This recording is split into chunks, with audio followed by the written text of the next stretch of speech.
तुम्ही बघा आमच्याकडे म्हणजे नागपूरला किंवा तिकडे गाडगे महाराज प्रसिद्ध होते. म्हणजे अजूनही आहेत गाडगे महाराज. तर गाडगे महाराज महाराज या शब्दावर जाऊ नका. ते प्रबोधन काळ होतं फार मोठं. आणि त्यांचं वाद्य डफ असायचं हातामध्ये, असं गोल डफ, नुसतं डफ. कधी कधी मला वाटतं दोन दगडं वापरून पण ते रिदम द्यायचे. डफ महत्वाचा, डफ असायचा. नंतर तुकडोजी महाराज होते. पुन्हा तेच महाराजचा तो अर्थ नाही जो आपण आता करत होतो. तर ते प्रबोधन कार्य एक प्रकारे एंटरटेन म्हणजे परफॉर्मिंग आर्टिस्ट होते, रॉकस्टार सारखं होतं. त्यांच्या हातात खंजिरी असायची, छोटीशी छोटीशी खंजिरी. आणि गाडगे महाराजांचा डफ असायचा.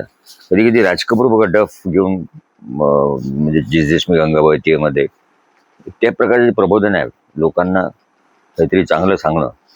तसं राज कपूर डफ वापरायचे आणि ते इंटरनॅशनल लेवलवर फेमस झाले. रशियामध्ये, संपूर्ण जगात. किंवा हे चार्ली चॅपलिन, किंवा जे म्हणजे काही मोठे कार्टून आपले आर के लक्ष्मण, किंवा आता ते पु ल देशपांडे किंवा पी जी वुडहाऊस, ही जी एक गँग आहे, ग्लोबल गँग चांगल्या अर्थाने हा जो ग्रुप आहे, तेव्हा ते इंटरनॅशनल लेवलवर त्यांचं काम आहे, जे जगाला ज्याची आवश्यकता आहे आज. तर कुठलं तरी वाद्य सिंपल, तर तरुण पिढीला किंवा लोकांना आपण प्रबोधन म्हटलं की होतं काहीतरी आपण लोकांना शहाणपणा शिकवतो असं वाटेल की काय, मग ह्याच्यावर उपाय काय, तर उपाय काढू नंतर. ते नाही, तसं नाही वाटलं पाहिजे आजच्या काळात. त्यामुळे अपडेट करताना नुसतं ते एंटरटेन करावं तर ते पण बरोबर नाही. ते एंटरटेनमुळे लोक तेच कीर्तन ऐकतात, प्रसाद खातात आणि घरी जाऊन झोपतात. पुन्हा जसे तसे व्हायला नको. तर मग नेमकं काय करतं त्याच्यावर चिंतन सुरू आहे आमचं आता, की त्याचा परिणाम तर झालाच पाहिजे चांगला. आणि आमचा उद्देश आहे वाद बंद करणं जगातला, सुसंवाद कसा साधता येईल, हार्मोनी कशी साधता येईल. तर इतकं सोपी नाही आहे ते, पण कमीत कमी या विषयावर चिंतन करणं. आणि नवीन वाद्य आता आम्ही हे तयार केलं, काहोन, की त्या डफ ऐवजी, किंवा डफ सुद्धा वाजवू शकतो आपण, डफली वाजवू शकतो, खंजेरी वाजवू शकतो. म्हणजे हँडी जे इन्स्ट्रुमेंट असतं रिदमचं, ते समजा तरुण पिढीला अट्रॅक्ट करणं हे असू शकतं. काहोन वाद्य कुठलं घ्यायचं महत्त्वाचं नाही, ज्याला जे क्लिक होईल ते घ्यायचं, पण एखादं रिदम वाद्य असायला पाहिजे हातामध्ये. खंजेरी, डफली, डफ, काहोन. काहोन मोठा एक काहोन असतो, क्युबिक, त्याच्यावर बसावं लागतं, तसं हातात पकडता येत नाही ते. हे थोडं हातामध्ये घेऊन बसत आहे.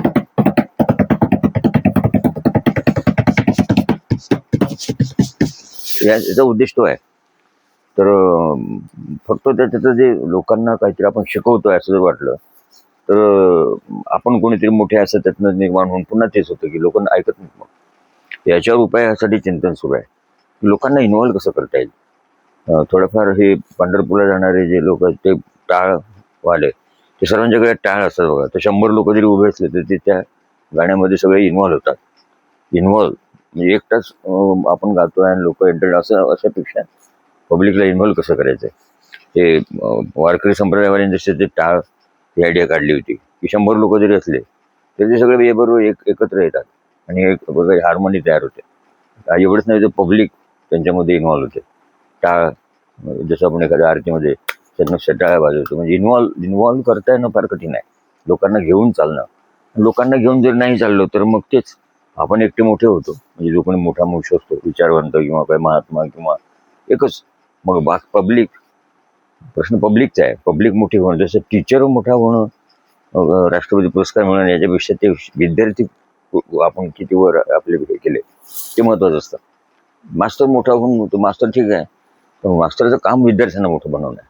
तसं ते पब्लिक आहे. लोकशाहीमध्ये म्हणजे म्हणतो ना की आता राम तर आहे, पण वानरांचा विकास अपेक्षित आहे लोकशाहीमध्ये, किंवा मावळ्यांचा विकास अपेक्षित आहे. कारण राजेशाहीमध्ये लोकशाहीमध्ये हाच फरक आहे. लोकशाहीमध्ये तेच एक चांगलं आहे की प्रत्येकाचाच विकास झाला पाहिजे, नाही तर मग लोकशाहीचा उपयोग नाही काय. मग ते राजेशाहीच होईल. एक जण कोणीतरी निवडून आलेले पण डिक्टेटर तयार झाले तर काही फारसा उपयोग होणार नाही. डिक्टेटर वाईट नाही आहे, परंतु पब्लिकचं काय मग. आणि कुठलंही म्युझिक किंवा एंटरटेनमेंट किंवा हा जो पब्लिकला गृहीत धरूनच आता, म्हणजे लोकांचा विकास आवश्यक आहे. आपलं तर आहेच, मग आम्ही काढलं होतं की स्वतःचा आणि विकास पब्लिकचं होणं आवश्यक आहे. आणि सर्वांनी मिळून केल्याशिवाय ते शक्यच नाही आहे. या विषयावर चिंतन सुरू असतं. रिदमचं आम्ही एक इन्स्ट्रुमेंट काढलेलं आहे, त्या डफली याच्यासारखं, ते काहोन आहे. थोडं मॉडर्न वाटेल काहोन, कारण यंग जनरेशन ती ला सोबत काम करायचं आहे.